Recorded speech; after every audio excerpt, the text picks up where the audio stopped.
हमारे cartoon video से भरपूर हैं।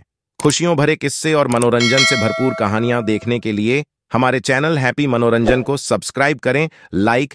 रामपुर गांव में मंगरू और घुरा नाम के दो भाई रहा करते थे। बड़ा भाई मंगरू बहुत ही चालाक और कपटी था।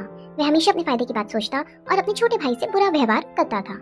छोटा भाई घुरा बहुत ही भोला था।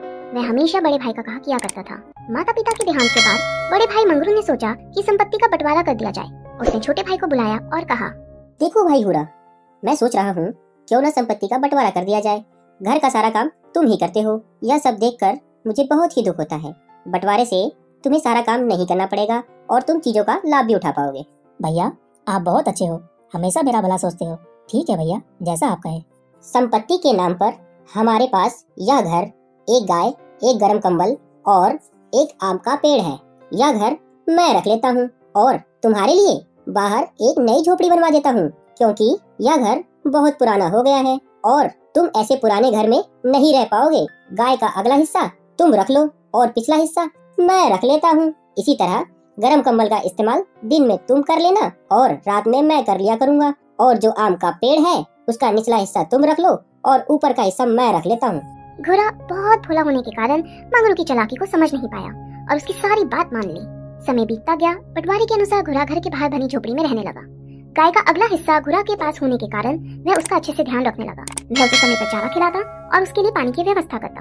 परंतु जब दूध का समय आता तो पिछला हिस्सा मंगरू का होने के कारण वह सारा दूध खुद रख लेता। कंबल का इस्तेमाल दिन की धूप में घुरा करता और रात की कड़ी ठंड में उसे बिना कंबल के सोना पड़ता। लेकिन बड़ा भाई मंगरू आराम से रात में कंबल के साथ बड़े मजे से सोया करता था।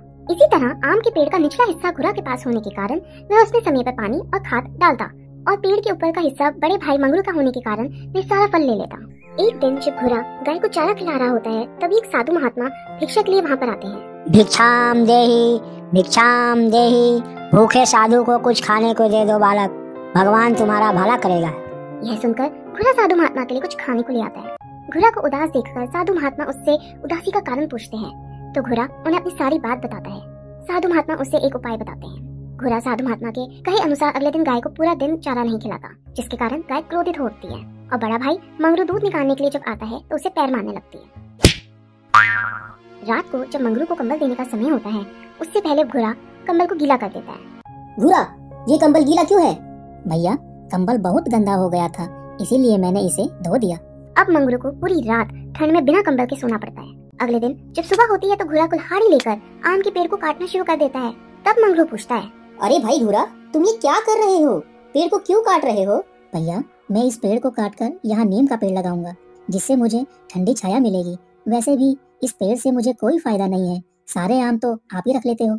यह सुनकर मंगरू की आंखें खुल गई। वो समझ गया कि अब उसकी चालाकी नहीं चल पाएगी। मंगरू ने अपने किए गए बुरे व्यवहार के लिए घुरा से माफी मांगी और घर, कंबल, गाय एवं फलों को आधा आधा बांटने का वादा किया। अब दोनों भाई मिलजुल कर खुशी खुशी रहने लगे।